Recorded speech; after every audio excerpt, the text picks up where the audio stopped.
بسم الله الرحمن الرحيم رب اشرح لي صدري ويسر لي امري واحلل عقدة من لساني يفقهوا قولي. أحييكم جميعا بتحية الإسلام الخالدة، تحية أهل الجنة، تحية من عند الله مباركة طيبة. السلام عليكم ورحمة الله وبركاته. الحمد لله الذي أنزل على عبده الكتاب ولم يجعل له عوجا. الحمد لله الذي هدانا لهذا وما كنا لنهتدي لولا أن هدانا الله. الحمد لله الذي أذهب عنا الحزن إن ربنا لغفور شكور. اللهم صل وسلم وبارك على من أنزل إليه القرآن سيدنا ومولانا محمد صلى الله عليه وسلم وآله وصحبه وأمته أجمعين إلى يوم الدين.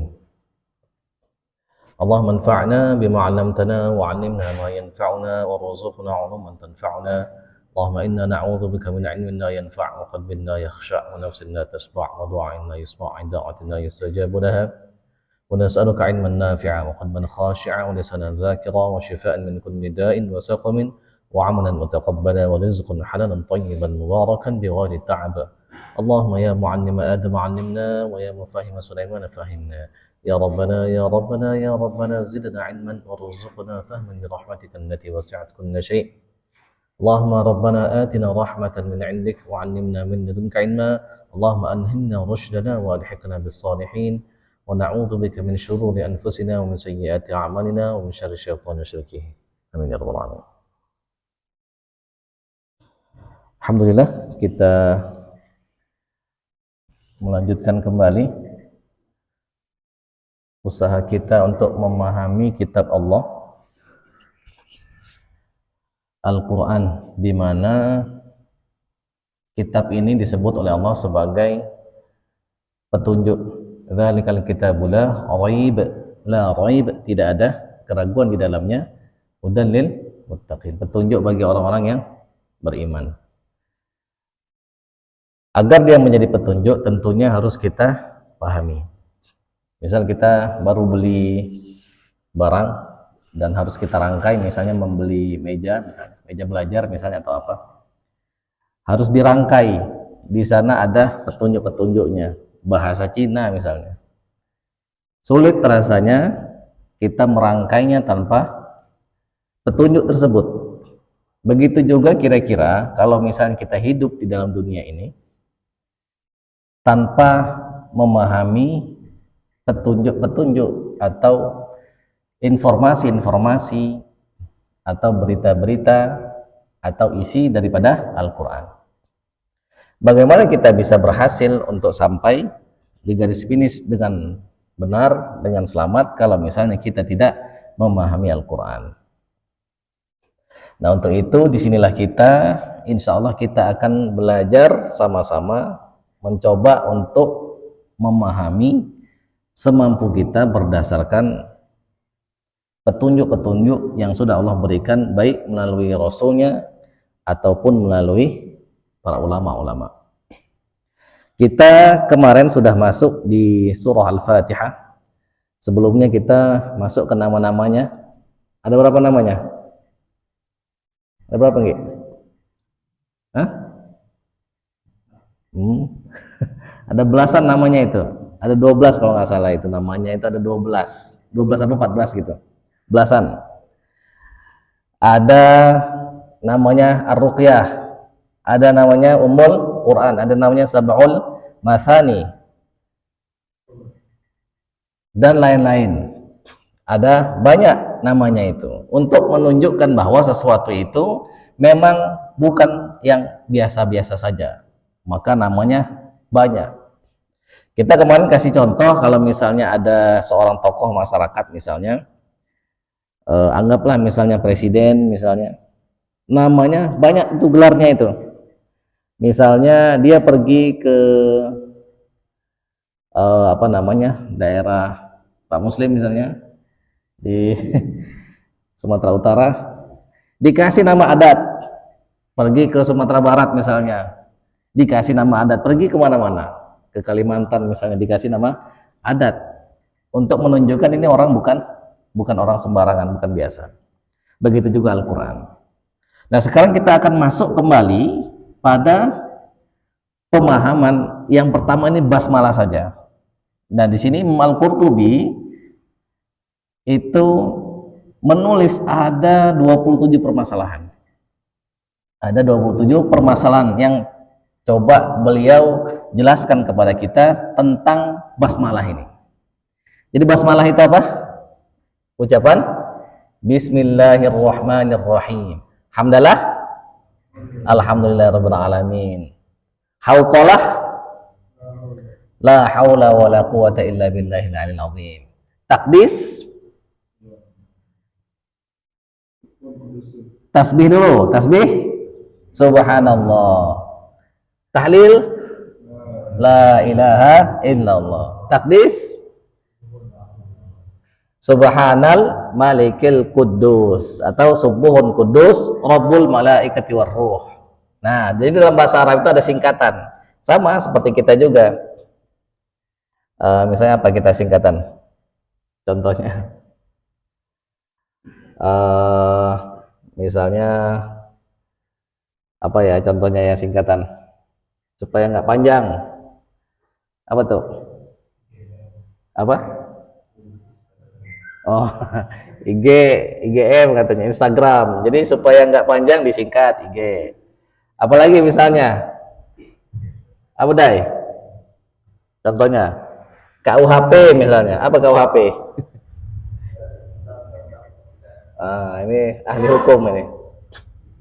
Contohnya seperti itu. Nah, di sini kita akan bahas tentang basmalah. Sebenarnya kita sudah masuk di 2.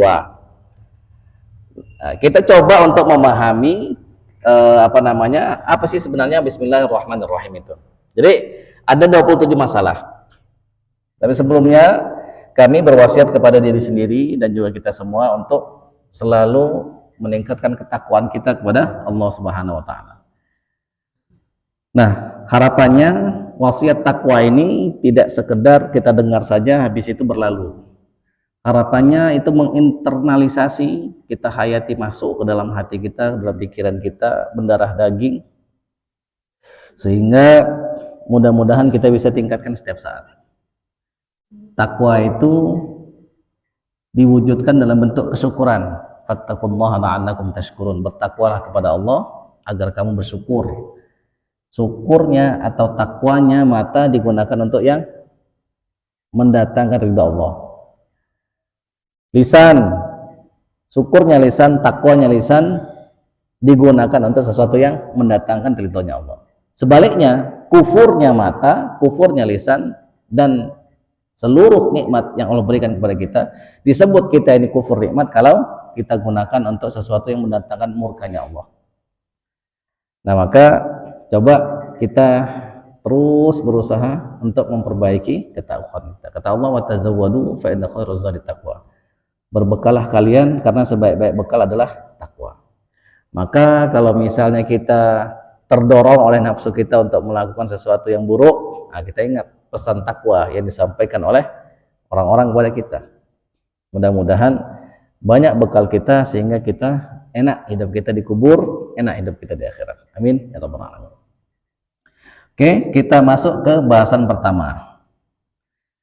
Jadi Bismillahirrahmanirrahim artinya itu kira-kira kalau dalam bahasa Indonesianya dengan menyebut nama Allah yang maha pemurah lagi maha penyayang, atau yang maha pengasih lagi maha penyayang.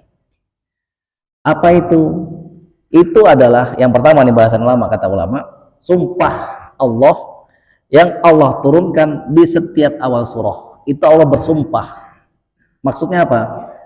Wahai hamba-hambaku, kira-kira maknanya itu, sesungguhnya lapas yang aku letakkan untuk kalian di surah ini adalah suatu kebenaran. Dan aku akan memenuhi semua yang aku jamin di dalam surah ini, yaitu janji apa? Kelembutan Allah, kebaikan Allah, kasih sayang Allah, kemurahan Allah. Jadi pas kita baca Bismillahirrahmanirrahim, nah maka dalam pikiran kita, dalam hati kita ingat, oh ini adalah apa? Sumpah Allah, Allah berjanji. Allah ingin mendeklarasikan bahwa dirinya itu walaupun dia itu al-muntaqim. Al-muntaqim itu apa? Yang mematahkan tulang punggung. Nah, itu namanya al-muntaqim.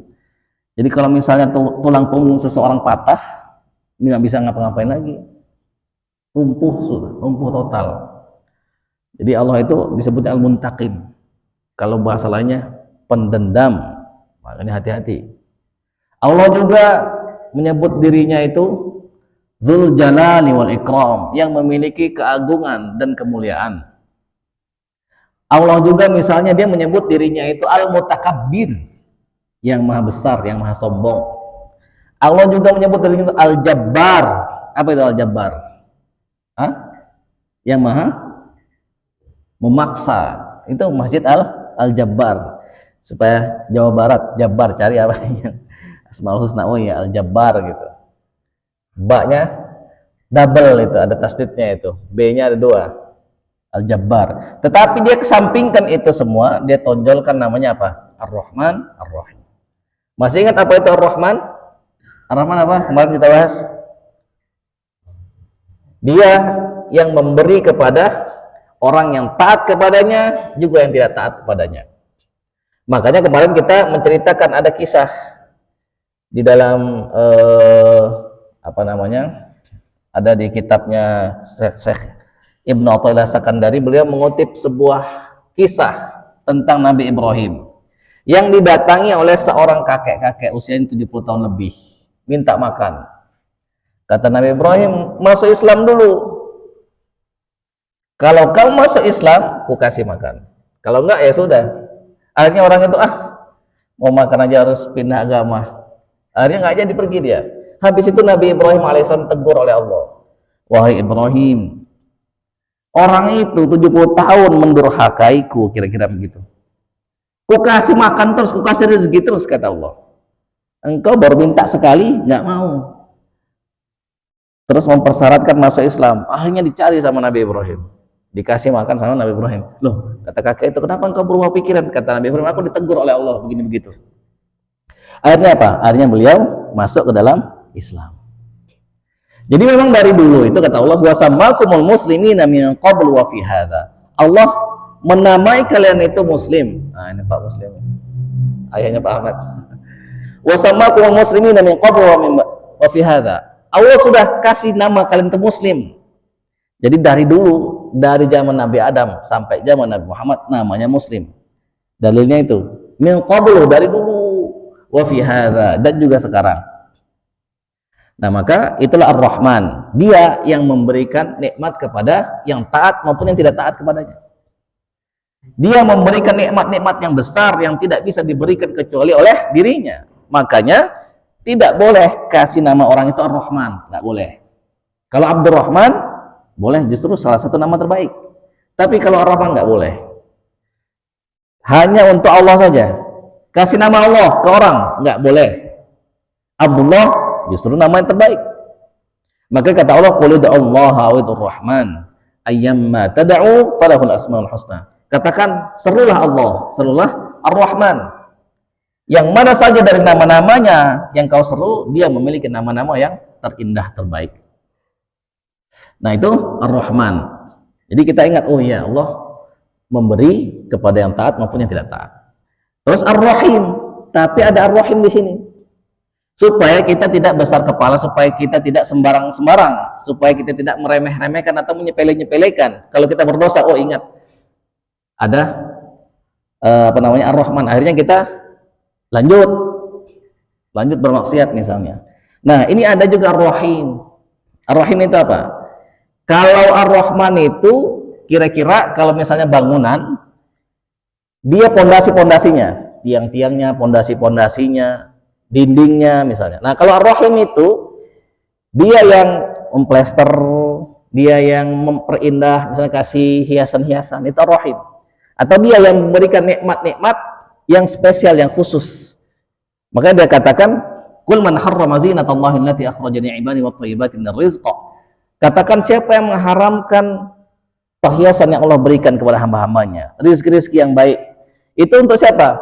Qul hiya lil ladzina amanu fil hayatid dunya khalisatan yaumil qiyamah.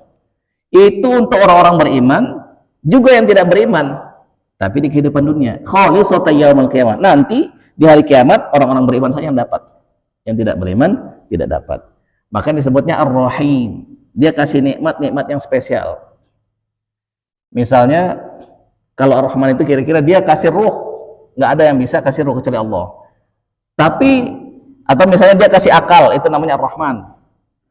Nah, Ar-Rahim itu ngasih dia kecerdasan di akal itu, tambahan kecerdasan, tambahan kepintaran, tambahan kecerdikan, itu Ar-Rahim.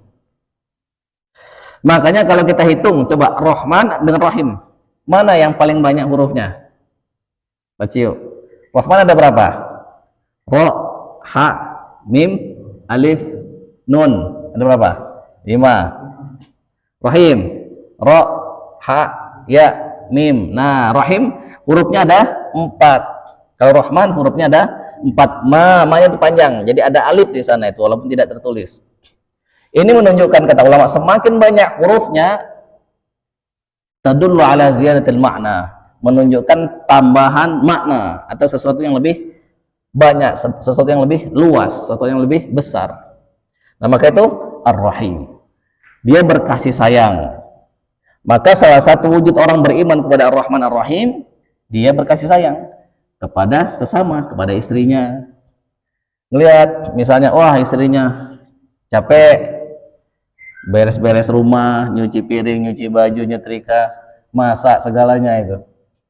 Maka orang beriman kepada Ar-Rahman Ar-Rahim, dia mau meringankan bebannya. Misalnya apa? Misalnya laundryin misalnya. Atau misalnya apa lagi? Misalnya nge-hire ART misalnya. Atau misalnya apa lagi?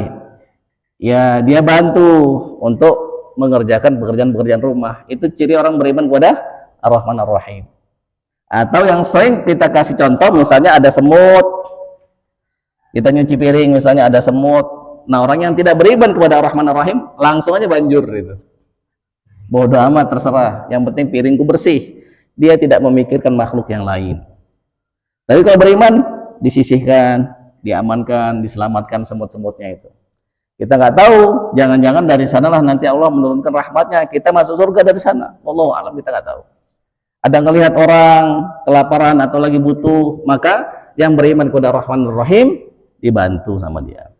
Kalau dia bisa bantu pakai tenaganya, dia bantu. Kalau dia bisa bantu pakai kekuatannya atau misalnya jabatannya, misalnya dia bantu. Tapi kalau tidak bisa, setidaknya bantu dengan doa. Nah, kita lanjut. Jadi kira-kira maknanya, wahai hamba-hambaku, sesungguhnya lafaz yang aku letakkan untuk kalian di surah ini adalah satu kebenaran, dan aku akan memenuhi semua yang aku jamin dalam surah ini, yaitu janji apa? Kelembutan Allah, kebaikan Allah, kasih sayang Allah, kemurahan Allah. Jadi Bismillahirrahmanirrahim diturunkan oleh Allah di dalam Al-Quran setelah sebelumnya Allah berikan kepada Nabi Sulaiman. Nabi Sulaiman itu raja yang menguasai dari barat ke timur. Bukan cuman manusia dikuasainya, jin juga dikuasainya, binatang juga dikuasainya. Semua dikuasai oleh Nabi Sulaiman. Angin tunduk dalam perintahnya Nabi Sulaiman atas izin Allah Subhanahu wa taala. Tetapi ketika dia berikan surat kepada Ratu Saba, Bilqis namanya itu, atau Balqis ada yang bilang, dia bilang, Allah ta'anu alayya wa'tuni muslimin, innahu min Sulaiman wa innahu bismillahirrahmanirrahim. Walaupun dia itu ingin menaklukkan, tapi dia awali dengan menyebut nama Allah yang Maha Pengasih lagi Maha Penyayang. Itu yang Allah turunkan kepada Nabi Sulaiman. Itu yang pertama. Yang kedua, nah ini kalau nggak salah udah pernah kita bahas, tapi nggak apa-apa kita ulang lagi. Ada sebuah riwayat yang dikaitkan dengan Sayyidina Ali bin Abi Thalib radhiyallahu anhu karramallahu wajhah. Kata Said bin Abi Sakinah, beliau berkata, aku menerima berita bahwa Sayyidina Ali bin Abi Thalib radhiyallahu anhu melihat seorang laki-laki, dia menulis lafaz Bismillahirrahmanirrahim. Kemudian Ali bin Abi Thalib berkata kepada orang itu, baguskanlah lafaz itu, sebab orang yang membaguskan lafaz itu akan diampuni dosa-dosanya oleh Allah Subhanahu wa taala. Nah, terus kemudian beliau berkata lagi, jadi Said bin Abi Sakinah berkata lagi, aku mendapat berita bahwa ada seorang laki-laki, dia melihat kertas tertulis lafaz Bismillahirrahmanirrahim. Orang itu kemudian mengambilnya, mengecupnya, dan meletakkannya di kedua matanya. Lalu kemudian Allah mengampuni dosa orang tersebut. Jadi ada kertas tulisan Bismillahirrahmanirrahim, diambil sama dia, dikecupnya, diletakkan di keningnya. Lalu kemudian Allah mengampuni dosa orang itu. Kalau misalnya sekarang mungkin rada sulit kita menemukan lapas Bismillah misalnya, atau boleh jadi undangan misalnya. Dulu tuh undangan ada Bismillahnya itu. Kalau sekarang kan udah online undangannya itu. Kalau dulu kan di print, dicetak tuh, maka ada banyak Bismillah itu berceceran itu. Nah itu boleh kita ambil, kita bersihkan, kita muliakan. Karena sering kita bahas, ada kisah namanya Bisri Al-Hafi. Masih ingat kan? Masih ingat kisah Bisri Al-Hafi? Enggak, lupa. Siapa masih ingat? Masih ingat? Siapa nggak? Bisri Al-Hafi. Nah, Al-Hafi itu maksudnya bertelanjang kaki, Dia nggak pakai alas kaki, namanya Bisri. Beliau itu seorang gubernur. Nah, kita bayangin lah kalau gubernur itu gimana? Hampir nggak bisa kita sentuh gubernur itu. Bisa nggak? Kecuali yang orang-orang tertentu aja. Misal Kang Deddy Mulyadi misalnya.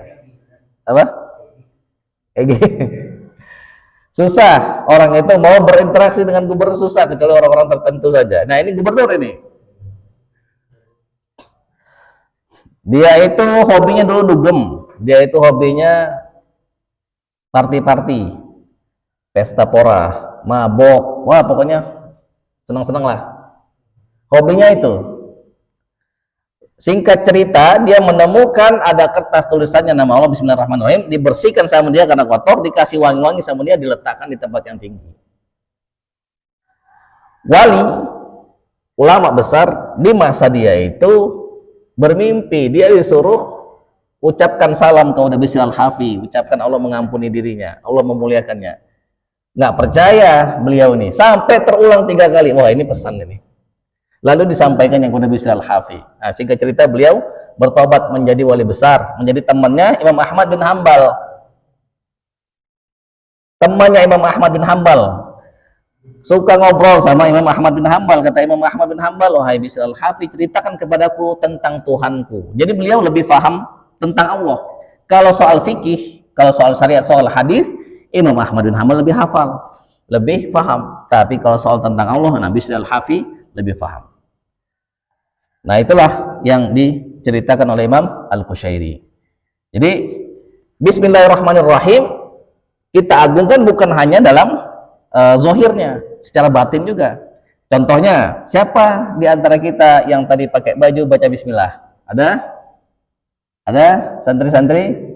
Belum juga. Nah, itulah bedanya kita sama Nabi Nuh alaihissalam, disebutkan oleh Allah, innahu abdan syakura.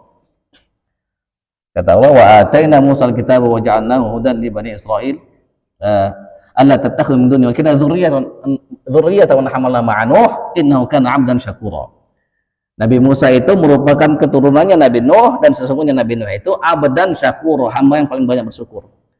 Tidaklah dia melakukan sesuatu kecuali sebut nama Allah. Pakai pakaian sebut nama Allah, pakai makan sebut nama Allah, duduk sebut nama Allah, berdiri sebut nama Allah, sebut nama Allah, naik kendaraan sebut nama Allah. Lah kita pakai nggak? Pakai baju sebut Bismillah nggak? Alif? Tidak. Nah kalau misalnya tidak, masih ingat gimana? Bismillah, kalau lupa apa? Bismillahi awwaluhu wa akhiruhu, atau Bismillahi fi awwalihi wa akhirihi. Nah lupa nih, tadi kita nggak baca Bismillah, sebutin itu. Atau bahasa Indonesia aja nggak apa-apa. Bismillah pada awal dan akhirnya. Nah maka kita buka pintu rumah, baca Bismillah, tutup, baca Bismillah, semuanya ditauhidkan oleh Allah. Saya pernah ngeruqyah itu, ruqyah di rumah itu. Dia mau kabur kan? Mau kabur, tutup pintunya, baca Bismillah, nggak bisa kabur, marah dia. Jadi nggak bisa setan itu menyentuh sesuatu yang disebut nama Allah. Nih kita baca, kita nggak baca doa, orang ngelihat baju kita nggak suka sama baju kita, atau iri kita pakai baju begini misalnya, itu ain itu. Ain apa? Sihir ain. Jadi ain itu orang ngelihat pandangan mata, iri, dengki, marah misalnya, atau hasad, atau nggak suka lah intinya, atau bisa juga terlalu senang misalnya, atau terlalu bangga misalnya, tidak menyebut nama Allah, maka setan datang, bikin kerusakan di sana. Kalau kita pakai baju itu sakit terus misalnya, kalau kita pakai kendaraan itu kecelakaan terus misalnya itu. Dan itu terjadi kata Rasul, kalau ada sesuatu yang mendahului takdir pastilah itu ain. Kalau ada, tapi saking ain itu merupakan sesuatu yang bahaya itu. Nah, baca bismillah. Pakai peci baca bismillah. Kalau lupa, bismillah awwaluhu wa akhiruhu. Semua. Sehingga kita tautkan diri kita dengan Allah. Nah, makanya harusnya ketika misalnya kemarin ngasih ilustrasi nih ke santri misalnya melanggar misalnya naik motor tidak bawa SIM, tidak pakai SNK, berani misalnya. Kenapa? Karena ada backingan misalnya. Jadi kalau ada backingan berani melanggar. Kenapa? Dengan menyebut nama backingannya itu, maka dia berani melanggar. Nah, tapi kita harusnya dengan menyebut nama Allah Ar-Rahman Ar-Rahim, semua kita tautkan kepada dirinya, maka kelar semua urusan itu, maka akan selesai dengan baik. Kira-kira seperti itu. Nah, terus ada sebuah riwayat Rasulullah SAW bersabda, "Idza asarat bika dabbah fala taqul taisa syaitan." Nah, ini sudah kita sempat bahas, kita ulang lagi dikit ya. Jika hewan tungganganmu tergelincir sehingga membuatmu terjatuh, maka jangan katakan celaka setan. Ini kalau misalnya dulu kan dabbah itu hewan. Kalau sekarang apa? Ya mungkin motor, atau mungkin sepeda, atau mungkin mobil, atau apa aja. Intinya kalau kita tergelincir, jangan katakan celaka setan. Kalau dulu orang Arab suka sebut ta'isa syaitan itu. Kenapa? Kata Rasul, yang maknanya kira-kira sebab dia akan semakin besar sehingga menjadi seperti rumah. Dan dia akan mengatakan, dengan kekuatanku aku menjatuhkannya. Nah, jangan katakan celaka setan, karena dia akan semakin besar. Dan dia ngomong, aku menjatuhkannya itu dengan kekuatanku. Akan tetapi katakanlah, kata Rasul, katakanlah bismillahirrahmanirrahim. Kenapa? Karena setan itu akan mengecil. Jadi kalau kita kepleset misalnya, kesandung sesuatu, nah jangan mengumpat, tetapi apa? Ucapkan bismillahirrahmanirrahim. Karena setan akan semakin mengecil sehingga menjadi seperti lalat. Nah, ini Imam Ahmad yang meriwayatkan dalam musnadnya.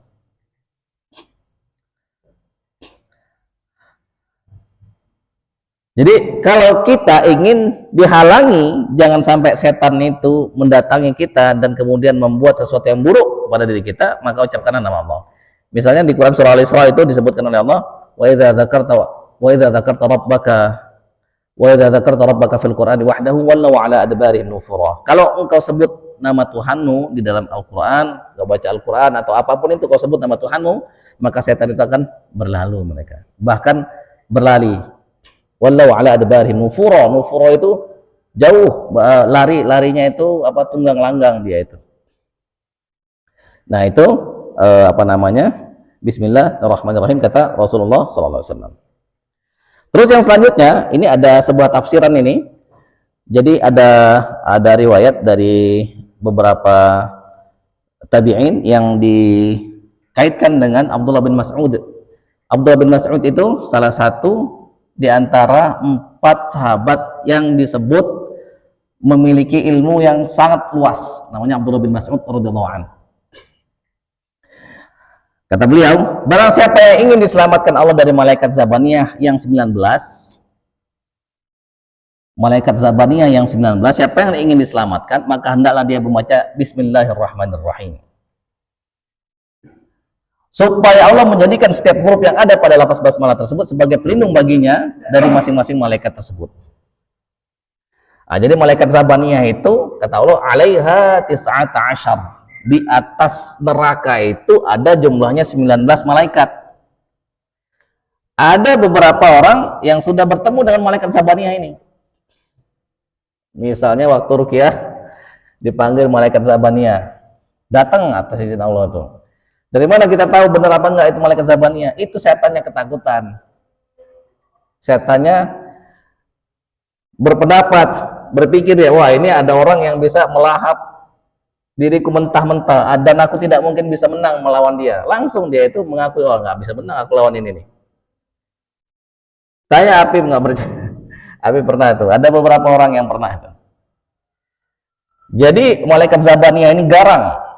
Makanya kata ada riwayat itu, siapa yang sok jago, siapa yang udah merasa hebat, kalau misalnya memang benar-benar hebat, nanti pada waktu dia mau dimasukkan ke dalam neraka, nah ajak berantem untuk malaikat Zabaniyah.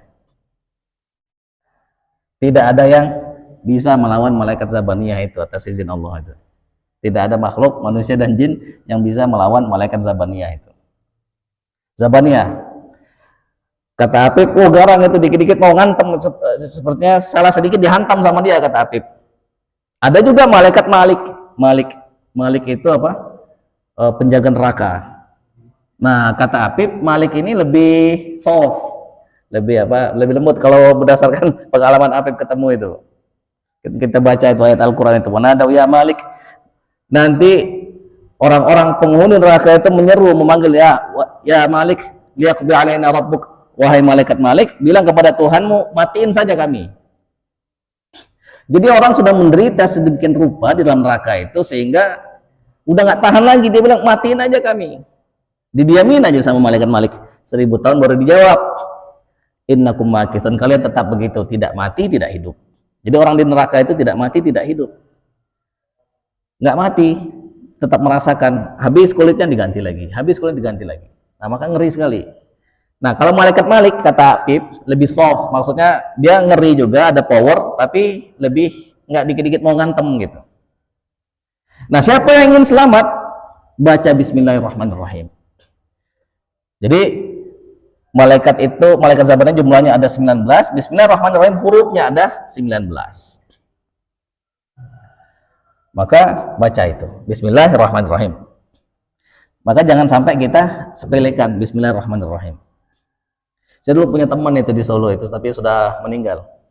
Mudah-mudahan Allah mengampuni dosanya. Dia bilang, saya itu kalau ini, kata dia, cuman pakai Bismillah aja, kata dia. Jadi dia itu benar-benar mengagungkan. Jadi kalau misalnya ada masalah, bahkan kata dia kalau misalnya ada yang kesurupan, kata dia pakai Bismillah, kata dia gitu. Saking yakinnya dia dengan Bismillah. Kalau kita kan enggak, nyepelein. Kalau kita Bismillahirrahmanirrahim, kita sepelekan, udah biasa, begitu-begitu aja, semua orang juga bisa. Nah, makanya itu harus kita ubah itu. Mulai sekarang harus kita agungkan itu. Bismillahirrahmanirrahim. Nah, terus yang selanjutnya, mungkin kita bahas beberapa saja ya. Nanti kita bahas sampai ini aja deh, sampai keempat, apakah dia merupakan ayat Al-Quran apa enggak. Nah gitu. Yang kenapa Pak Ahmad?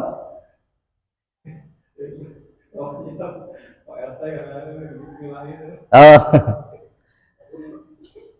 Nah, dulu, jadi kan kalau kita lihat Bismillahirrahmanirrahim itu kan isim itu kan ada alif ya. Isim itu kan ismun, itu kan sebelumnya hamzah dulu tuh. Hamzah wasol. Tapi jadi sebelum tulisannya seperti sekarang, ba langsung sin kan, harusnya tuh ada alif dulu tuh. Dulu ditulisnya pakai alif dulu. Dulu Rasul itu pernah meriwayatkan nyuruh orang nulis Bismika Allahumma. Tapi kemudian setelah turun ayat diperintahkan, akhirnya beliau tulis Bismillahirrahmanirrahim tanpa alif. Jadi lafaz Bismillah itu merupakan mandatori, itu langsung dari Allah, perintahnya begitu. Sehingga jumlahnya sama 19. Dan ada angka unik, kemarin sudah kita bahas. Rasyad Khulafa itu beliau menulis sebuah penelitian, dia bilang ini angka 19 bukan angka sembarangan. Hampir semua beberapa angka-angka istimewa di dalam Al-Quran habis dibagi 19. Contohnya jumlah Al-Quran ada berapa? Jumlah surah 114. Habis nggak dibagi 14? Dibagi 19? Coba Pak Hasin coba. 114 bagi 19 habis nggak? Masih ada nyisa nggak? Pas. Nah kan, itu kata beliau. Bahkan lebih menarik lagi, beliau itu ngambil setiap katanya itu. Isim ada berapa kata, dihitung satu persatu tuh. Allah ada berapa, habis semua dibagi 19 itu. Ar-Rahman ada berapa, habis semua dibagi 19 itu. Tidak mungkin rasanya ada manusia yang nulis selama kira-kira 22 tahun, 22 bulan, 22 hari turun, terus bisa sampai detail begitu. Jadi 114 dibagi 19, sedangkan Rasul adalah seorang yang ummi, tidak bisa baca tulis, tidak mungkin. Maka inilah apa namanya salah satu mukjizatnya Al-Quran. Nah terus yang selanjutnya,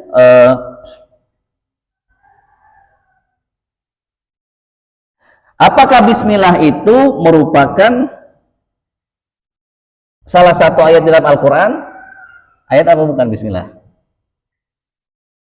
Ayat. Nah kita lihat pendapat beberapa imam.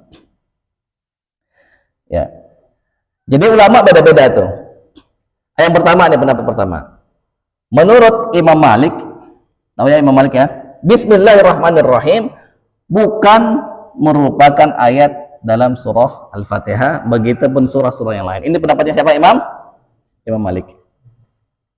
Jadi kalau misalnya mazhab Malik, kalau yang sholat Allahu Akbar, ya, misalnya yang umrah, lihat ada orang sholat begini, misalnya Allahu Akbar, tangannya begini nggak sedekat.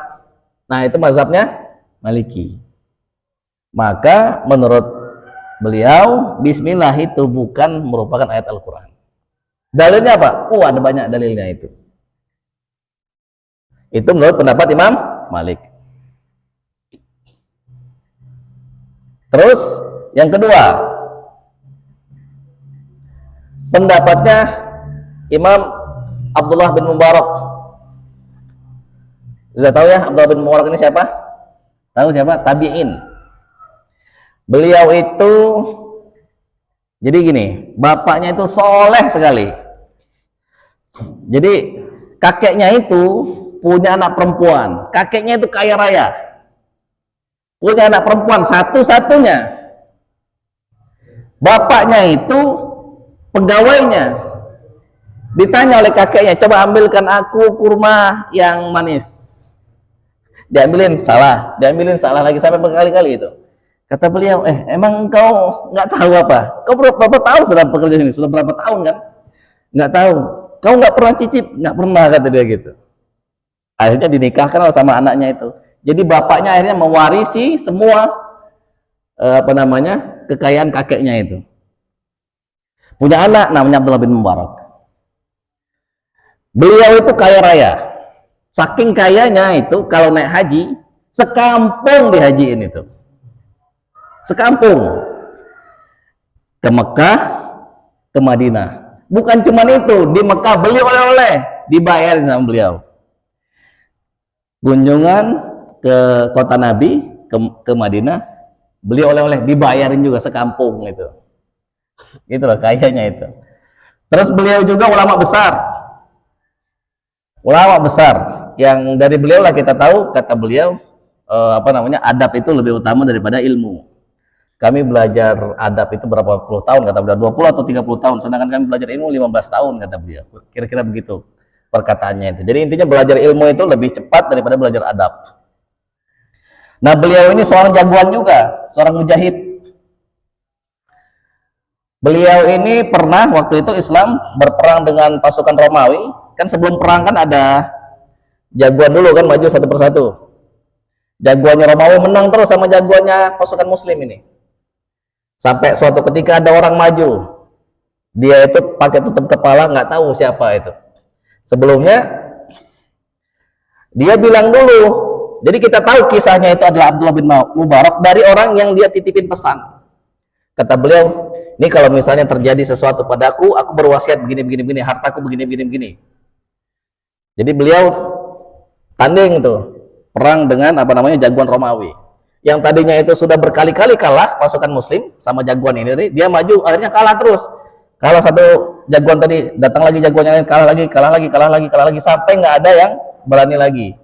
Dari pasukannya Romawi itu nggak ada berani lagi yang duel sama Abdullah bin Mubarak. Dan orang nggak tahu siapa dia. Sampai akhirnya beliau meninggal. Kan viral ini. Terkenal kan? Jadi orang muslim udah takut itu, karena jagoannya kalah terus kan. Tiba-tiba maju beliau, kalah terus akhirnya jagoan Romawi itu. Pasti terkenal itu. Orang nggak ada yang tahu, karena dia pakai tutup kepala itu. Sampai akhirnya Abdullah bin Mubarak meninggal, baru orang yang dititipin pesan tadi ngasih tahu itu Abdullah bin Mubarak. Wah, sudah kaya, sudah jagoan juga, berilmu lagi. Nah, kata beliau, kata Abdullah bin Mubarak, ulama besar sekali ini, kata beliau apa? Basmalah itu merupakan ayat dalam semua surah. Jadi kalau kita lihat ada Bismillahirrahmanirrahim di awal surah itu, maka ini pendapatnya Abdullah bin Mubarak. Kecuali surah apa? At-Taubah. Yang ketiga, pendapatnya Imam Syafi'i. Nah, ini adalah mazhab yang banyak dipegang sama orang-orang Indonesia, termasuk di kita. Basmalah itu merupakan ayat dalam surah Al-Fatihah. Tapi Imam Syafi'i bimbang, apakah basmalah itu merupakan ayat setiap surah atau bukan? Nah, jadi kalau kita lihat misalnya kata Imam An-Nawawi, kata beliau, kata Imam An-Nawawi, semua masih ingat tuh di kitab Tibyan pernah dulu kita bahas itu.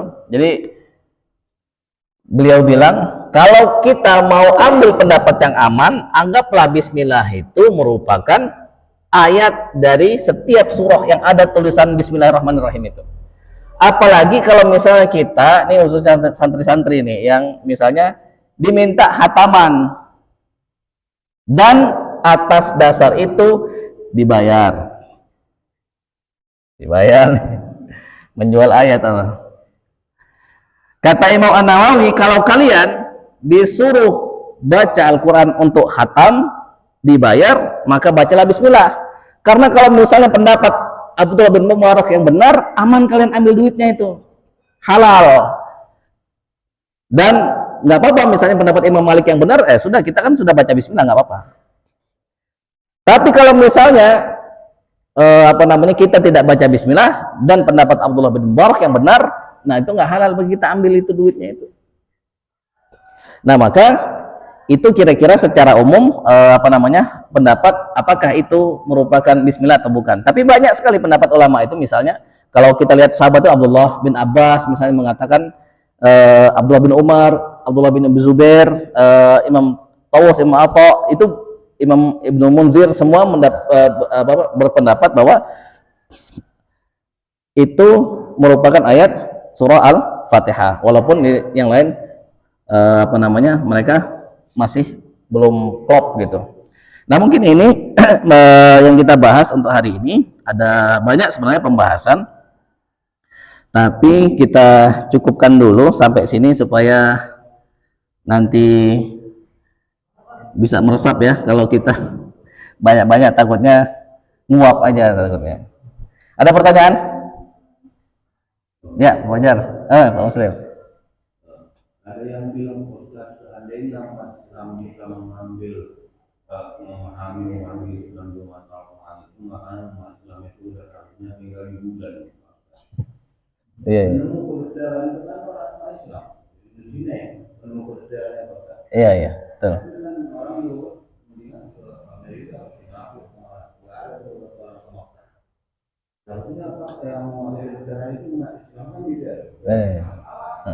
Di mana kekurangan apa, kesalahan mengajarkan apa umat Islam itu sendiri, biar bisa mendirikan Al-Quran itu, biar bisa memahami. Kita ini juga pilihan itu Islamnya. Tapi rumah sakit tidak Ustaz. Oh iya. Apa itu pilihan itu? Tapi sih kan cuma satu-satunya. Itu yang kita tahu. Kalau saya betul-betul saja, itu silam. Tiap kamar itu silam. Yang hidup itu mati silam. Dan ini kalau Islam tidak mengimbang bahwa turunnya itu mati. Takut itu. Gampang aja. Kalau saya ke situ dulu, takut untuk itu. Tapi di mana ini kekurangannya kita bisa? makanya kalau kita mengatakan itu kan membutuhkan kampung-kampung PTP lokal Iya. semua yang dikuasai oleh umat Islam gitu. Iya, iya. Jadi mungkin apa hasil pendidikan kita, apa salahnya yang kita kenapa bisa mengambil ilmu itu. Bahkan ada yang bilang umat Islam itu hanya bisa memperolehkan MPQ. Namun itu taruhannya belum bisa. Bagus saja. Masya Allah, bagus sekali ini. Nah, ini tamparan bagi kita ya. Karena ada sebuah ungkapan itu, al-Islam mahjubun bil muslimin. Islam itu terhijab. Islam itu tertutupi keindahannya, kemuliaannya bil muslim, oleh orang Islam sendiri. Jadi yang bikin rusak Islam ya orang Islam sendiri. Kenapa bisa begitu? Ya nggak usah jauh-jauh, kita lihat diri sendiri aja. Apa yang diajarkan oleh Rasul, berapa persen kita kerjain? Misalnya kata Rasul itu, min husni islamin mar'i tarkuhu ma la ya'nihi. Di antara tanda bagusnya keislaman seseorang itu dia meninggalkan sesuatu yang nggak ada faedahnya bagi dirinya. Nah sekarang hari-hari kita terisi oleh apa? Banyak yang nggak faedah, scrolling, banyak yang nggak faedah. Nah itulah yang menyebabkan akhirnya kita lalai terhadap sesuatu yang lebih bermanfaat. Makanya dulu waktu waktu zaman kejayaan Islam misalnya, Ibnu Sina itu Avicenna itu, beliau itu sampai membuat ada sebuah lukisan itu aliran darah, itu beliau tulis pakai tangan itu keanugerah yang Allah berikan kepada beliau, itu tulis pakai tangan. Itu sampai sekarang itu kitabnya masih ada di beberapa kitab klasik kedokteran, itu rujukan masih itu Ibnu Sina itu. Nah itu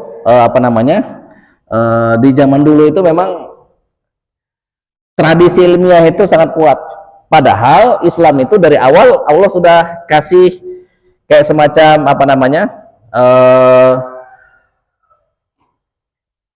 istilahnya itu. Jadi Allah sudah kasih disenggol sama Allah itu, kira-kira kita ini agama yang ilmiah. Contohnya apa? Yang pertama kali turun apa ayatnya? Iqra. Iqra itu apa artinya? Bacalah. Terus Allah menciptakan namanya kolam. Kolam itu apa? Apa deh? Kolam. Pena. Jadi memang beberapa riwayat itu beda-beda.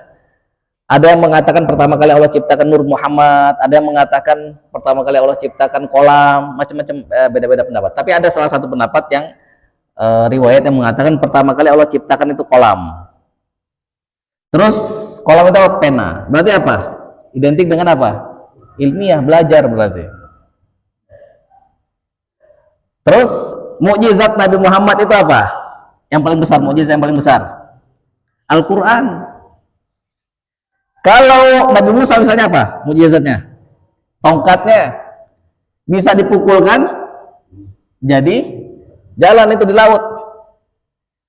Sekarang kalau misalnya tongkat Nabi Musa kita pukul-pukulkan, mau sampai 1000 kali juga nggak akan terbuka itu laut. Misalnya Nabi Soleh tahu nggak memahat? Kalau orang memahat indah dulu zaman Nabi Soleh ke Samud itu, tapi Nabi Soleh sekali pahat jadi onta beneran, disebutnya naqatullah, ontanya Allah, pemberian Allah itu. Jadi beliau pahat batu jadi onta beneran. Nah kira-kira zaman-zaman nabi-nabi terdahulu itu nabinya nggak ada, mukjizatnya selesai. Kalau kita Al-Quran masih ada, nabinya nggak ada tapi masih ada. Nah itu merupakan wujud daripada kira-kira Allah ngasih tahu bahwa kita ini hendaklah banyak-banyak belajar. Nah itu yang selanjutnya. Jadi yang pertama, kita sendiri yang bikin Islam itu jelek, kita sendiri yang banyak buang-buang waktu. Nah terus yang selanjutnya, setiap orang itu dikasih oleh Allah anugerah masing-masing unik. Misalnya restu dengan Udi misalnya, boleh jadi beda, interestnya beda. Misalnya kalau Udi senang apa, kimia atau apa, metalurgi atau apa gitu. Contohnya, Resto suka yang membedah-bedah itu, menyilet-nyilet. Resto suka membedah-bedah misalnya. Nah hendaklah setiap orang itu kenal keahliannya di mana. Keahliannya di mana, habis itu dia memfokuskan di sana sehingga nanti menjadi ahli. Nah, kebanyakan di antara kita itu dia nggak kenal terhadap dirinya, Pak Muslim. Dia nggak kenal. Dia interestnya apa dia nggak tahu, hobinya apa dia nggak tahu. Hobinya ya scrolling, hobinya nonton misalnya, scrolling medsos, ketawa-ketawa, nongkrong, happy. Akhirnya apa? Nggak jadi apa-apa. Nah, makanya dulu waktu penaklukan Al-Maqdis itu orang Nasrani, tentara salib itu, ada riwayat itu yang sangat populer sekali itu. Dia kirim mata-matanya itu. Coba kamu dengarkan anak mudanya ngomongin apa. Kalau misalnya ngomongin masih tentang sesuatu ilmu, tentang akhirat, tentang hadis-hadis misalnya, tentang Al-Quran atau tentang sesuatu yang hebat, wah belum saatnya kita serang mereka. Pas tiba-tiba ada satu masa di mana apa yang dikatakan oleh pemuda-pemudanya banyak yang galau katanya. Nah, sekarang saatnya kita serang mereka. Nah, makanya kita ini anak-anak ini yang masih muda-muda ini jangan banyak galau. Harus punya cita-cita, harus punya tujuan hidup. Jangan menghambur-hamburkan uang. Oh, hambur-hamburkan waktu. Uang nggak punya, Ustaz. Iya, waktu punya, dihambur-hamburkannya. Saking banyaknya waktunya, dihambur-hamburkannya. Nah, maka oke lah misalnya kita tidak bisa menjadi sehebat Ibnu Sina misalnya, yang bikin peta jalan darah itu. Oh, itu takjub itu. Peta jalan darah itu dibikin sama beliau itu. Petanya, sarap-sarapnya itu, wah sekecil-kecil itu dibikin sama beliau itu, lengkap. Kita mungkin nggak bisa, ya setidaknya apa yang kita bisa lakukan itu, sehingga kita nggak menjadi beban, tetapi kita setidaknya menjadi solusi dengan kadar kemampuan kita. Wallahu a'lam bishawab. Kira-kira gitu. Pak Fajar tadi?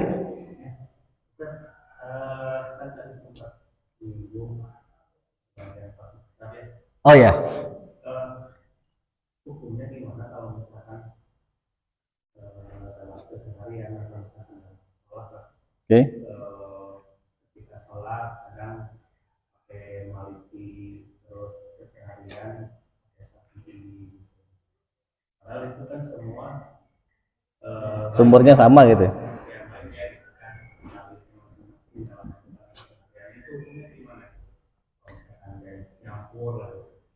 Nah, ini bahasan fikih sebenarnya itu disebutnya talfik.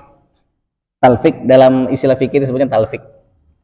Talfik itu kita gabung-gabungan. Kadang kita pakai mazhab Syafi'i, kadang kita mazhab Hambali, kadang kita Hanafi, kadang kita Maliki, kadang kita Zohiri, kadang kita Ja'fari misalnya. Tapi yang populer itu empat imam ya. Imam apa?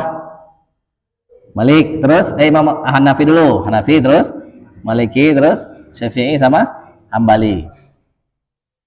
Ini yang paling populer 4 nih, tapi sebenarnya banyak sekali. Ada ada Tsauri, macam-macam, ada banyak. Nah, kita menggabungkan. Sebelum kita ke sana, kita gini dulu. Imam Malik misalnya, dia tulis kitab namanya Al-Muwatta misalnya.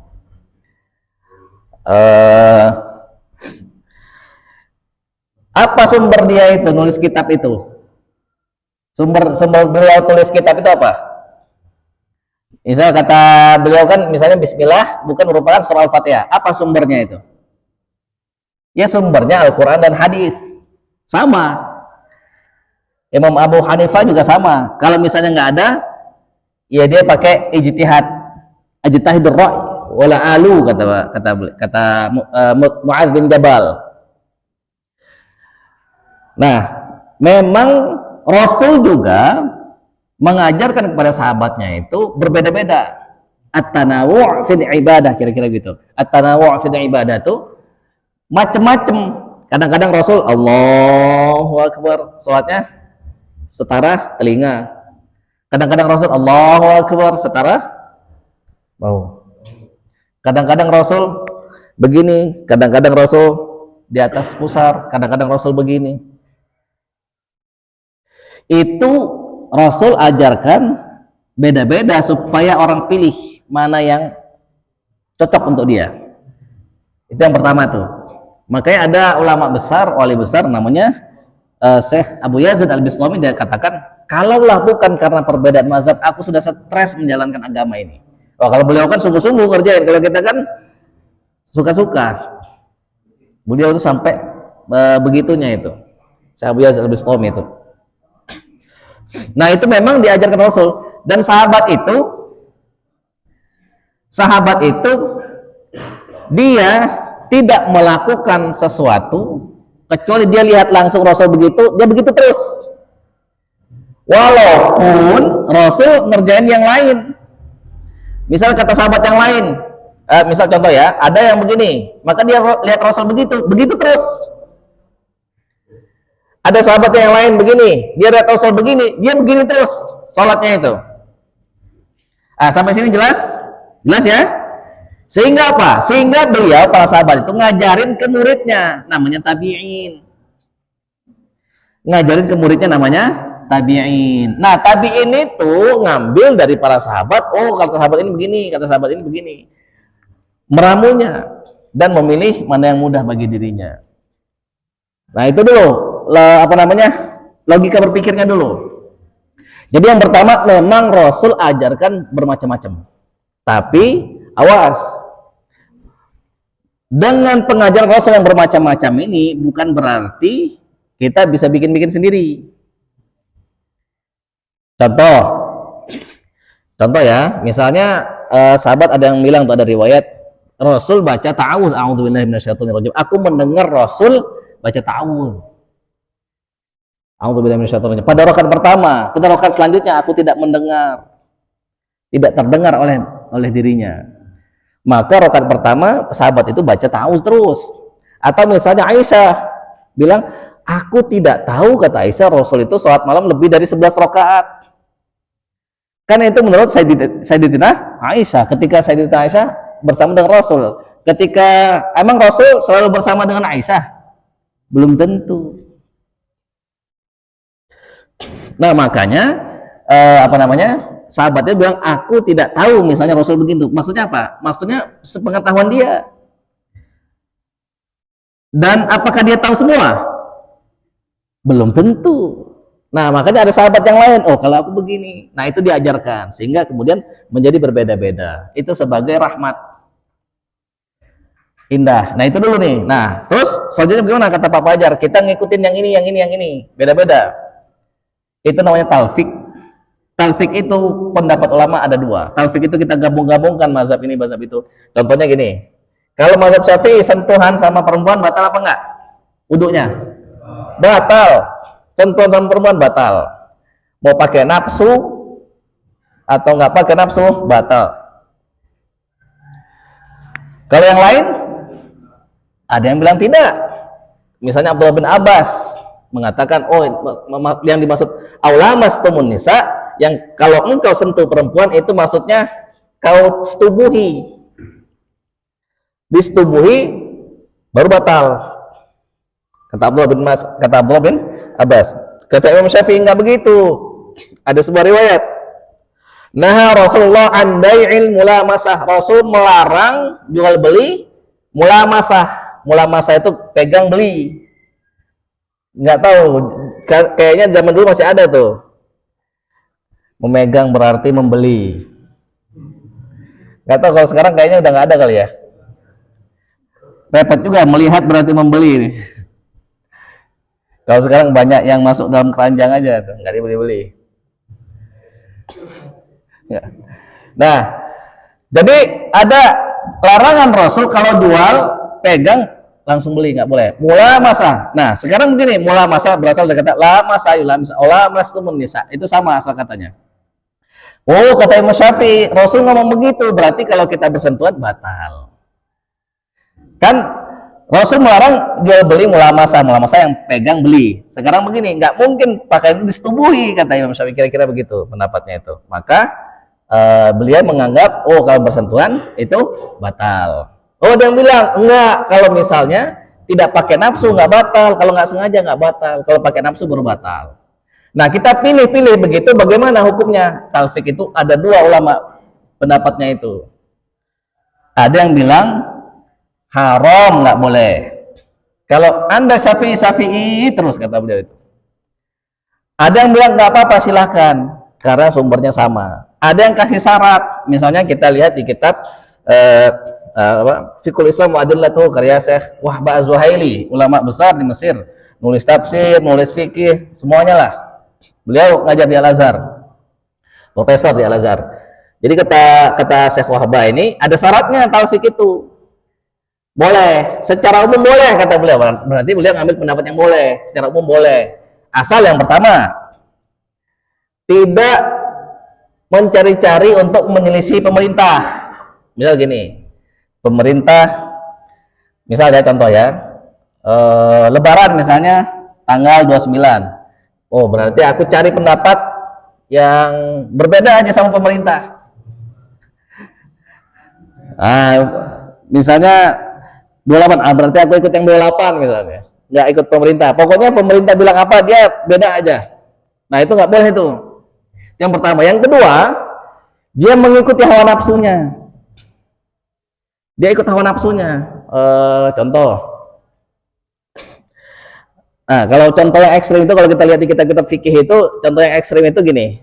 Kalau misalnya ada orang yang sudah talak 3, kan at-talaqu marratan, kata Allah. Talak itu yang bisa dirujuk ada 2. Kalau talak 3 sudah nggak bisa lagi rujuk.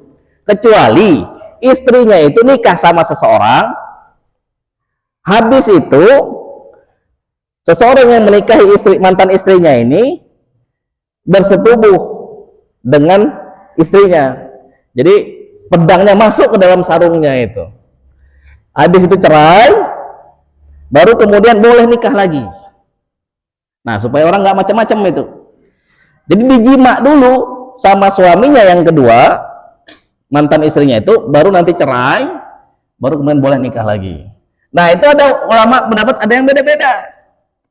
Ada yang bilang boleh, misalnya anak kecil nikah sama misalnya anak kecil, terus kemudian melakukan itu. Nah, itu beda-beda. Ada yang paling enak, ya dia ambil yang enak-enaknya aja. Nah, dia ambil yang paling mudah aja. Ada yang paling mudah, itu pendapat yang paling mudah itu. Nikah nggak disetubuhi, cerai. Terus cerainya juga nggak, ada yang pendapat yang ketat itu cerainya nggak boleh dibikin-bikin, supaya dia mau nikah lagi sama istri dibikin-bikin, itu nggak boleh. Nah, ada yang bilang boleh. Nah, dia cari-cari nafsu. Yang ini aja lebih mudah. Nah, itu yang tidak boleh. Ada berpikir. Nah, itu contohnya. Nah, kalau misalnya dia ada pendapat yang paling aman, ya pendapat yang paling aman kata beliau dan kata beberapa pendapat ulama itu, ambillah pendapat yang dalilnya kuat. Nah, kita kan repot ya. Kita kan repot, dari mana kita tahu ini kuat ini lemah itu. Kalau orang yang sudah punya dasar, oke, dia bisa memilih dengan cara begitu. Tapi kalau misalnya kita nggak punya, ya sudah ikut aja untuk memudahkan supaya kita nggak pusing. Dan juga bolehlah kita belajar perbandingan mazhab, tapi yang utama belajar dulu deh yang penting-penting. Contohnya tentang sholat. Syarat sholat apa? Hafal nggak? Syarat sholat. Pokoknya hafal. Selamat. Baikbal. Syarat sholat apa? Berakal. Terus apa lagi? Hasim. Fardi. Hah? Bukan, niat rukun. Nah, ada syarat sah sholat, ada rukun sholat. Nah, itu dulu deh. Jangan belajar perbandingan mazhab dulu, pusing. Saya banyak teman-teman ahli-ahli fikih itu rata-rata sombong-sombong gitu. Kalau nasihatin nggak masuk, oh dia soalnya paling paham dia, dia ngerti dia. Nah, kita nggak pengen yang begitu, kita pengen yang hatinya lembut. Walaupun dia cuma paham sedikit, dia tahu sedikit tentang fikih misalnya, tapi yang dia yang untuk dirinya setidaknya dia paham kapan dia bayar zakat, puasanya benar, bagaimana puasa yang benar, bagaimana sholat yang benar, bagaimana misalnya haji yang benar. Nah, setidaknya yang itu dulu deh. Bagaimana dia bersihin najisnya yang benar. Nah, apa aja jenis najis itu, bagaimana cara mensucikannya, Misalnya gini, apa namanya, baju kita misalnya terkena kotoran misalnya, terus bajunya panjang, dia berjalan, terus tersapu oleh tanah, kira-kira bajunya ini menjadi suci apa enggak? Atau dia misalnya berjalan, kotor, banyak tanah ini najis apa enggak? Nah itu dulu yang begitu-begitu dulu. Baru nanti perbandingan mazhab. Makanya di kita, mazhabnya di fikih bahasan di masjid kita itu satu mazhab aja. Apakah ada pendapat yang lain, misalnya yang benar di luar yang diajarkan oleh Ustadz Herman? Jawabannya ada, tapi untuk memudahkan jamaah.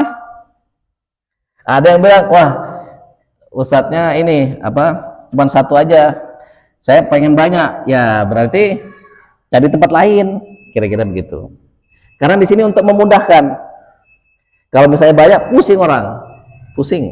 Nah, makanya kita ambil yang satu. Wallahu a'lam bishawab. Jadi jawabannya Pak Bajar, silakan ambil pilih, tapi jangan menelisik pemerintah, jangan karena nafsu. Gitu. Wallahu a'lam bishawab. Mungkin ini kita tutup dengan alhamdulillahirabbil alamin dan doa kafaratul majlis. Subhanakallahumma wa bihamdika nasyhadu an la ilaha illa anta nastaghfiruka wa natubu ilaik. Mohon maaf jika ada salah-salah kata, kepada Allah kami mohon ampun. Assalamualaikum warahmatullahi wabarakatuh.